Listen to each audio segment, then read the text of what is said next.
یہ ریاض مالکی نے شفا شریف کے اندر یہ بات لکھی،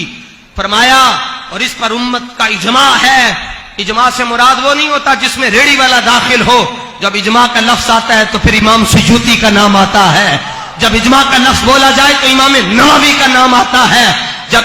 اجماع کا لفظ بولا جائے تو صاحب سیرت حلبیہ کا نام آتا ہے، جب اجماع کا لفظ بولا جائے تو عاشق مدینہ دار الہجرہ امام مالک رضی اللہ تعالیٰ عنہ کا نام آتا ہے۔ علامہ قاضی نے اجماع امت نقل کیا کہ ان البقعۃ التي فيها جسد النبی صلی اللہ علیہ وآلہ وسلم افضل من كل شيء، کہ زمین کا وہ ٹکڑا جس نے مصطفیٰ کی مبارک پسلیوں کو، مصطفیٰ کے مبارک پہلو کو چھوا ہوا ہے، علماء اہل سنت اس زمین کے ٹکڑے کے بارے میں یہ فیصلہ دے رہے ہیں کہ زمین کا وہ خطہ، وہ ٹکڑا جس کو نسبت شہنشاہ کون و مکان کے جسم اقدس سے ہو گئی ہے تو وہ زمین کا ٹکڑا، مگر جب نسبت مصطفیٰ سے ہو گئی ہے اب وہ خالی کعبے سے افضل نہیں، خالی کرسی سے افضل نہیں، فرمایا اب وہ عرش الہی سے بھی افضل ہو گیا ہے۔ نعرہ رسالت، نعرہ رسالت، عظمت و شان مصطفیٰ، کربلا کا شاہ حسین۔ کہا جی کیوں؟ کل شیء میں سب کچھ آتا ہے، فرمایا ہر چیز سے افضل یہ کیوں ہو گیا ہے؟ فرمایا اس لیے کہ فضیلت کا دار و مدار مکانوں سے نہیں ہوتا،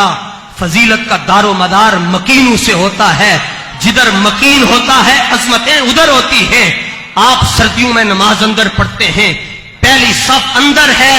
جو امام کے پیچھے کھڑا ہوگا پہلی صف میں اس کو پہلی صف میں کھڑے ہونے کا ثواب ملتا ہے، لیکن گرمیوں میں امام کا مصلی باہر آ جاتا ہے، اب پہلی صف وہ نہیں ہوگی، پہلی صف یہ ہوگی، اور اگر پہلی صف میں کام ہو رہا ہو، مصلی صحن حرم کے وسط میں چلا جائے، 6 نمازی ہوں تو پھر پہلی صف کی فضیلت وہاں چلی جائے گی۔ لوگ پوچھیں گے جی کیوں؟ پہلے تو اندر تھی اب فضیلت باہر کیوں آئی؟ تو کہا جائے گا یہ جو چھوٹے سے حضرت ہے نا، یہ فضیلت کا دار و مدار ان کے ساتھ تھا، جب یہ اندر تھے فضیلت اندر تھی، جب یہ باہر آ گئے تو فضیلت باہر آ گئی۔ ارے 14 صدیوں کے بعد چھوٹا حضرت جدھر جائے فضیلت ادھر جاتی ہے، تو جدھر کائنات کا سب سے بڑا حضرت جائے فضیلت ادھر جائے گی۔ واہ واہ، نعرہ رسالت، نعرہ رسالت، عظمت و شان مصطفیٰ، کربلا کا شاہ حسین۔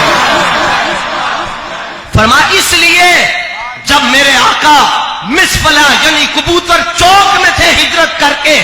تو مصطفیٰ کے قدموں کو کبوتر چوک سے دے رہا تھا، وہ کبوتر چوک سب سے افضل تھا۔ پھر ہیرا میں آئے تو ہیرا افضل ہو گئی، پھر سور میں گئے تو غار ہیرا کو سلام، مگر افضلیتیں غار سور میں چلی گئی۔ جب سور سے نکل کر ام معبد کی جھونپڑی میں گئے تو ام معبد کا خیمہ افضل ہو گیا۔ جب مصطفیٰ مسجد قباء میں آئے تو قباء افضل ہو گئی، جب مسجد جمعہ میں آئے مسجد جمعہ افضل ہو گئی، جب بدر گئے بدر افضل، جب حنین گئے حنین افضل، جب تبوک گئے تبوک افضل، جب خندق گئے تو خندق افضل، اور جہاں 1450 سال سے آرام فرما رہے ہیں اب وہ گنبد خضرا عرش الہی سے بھی افضل اور اعلیٰ ہوگا۔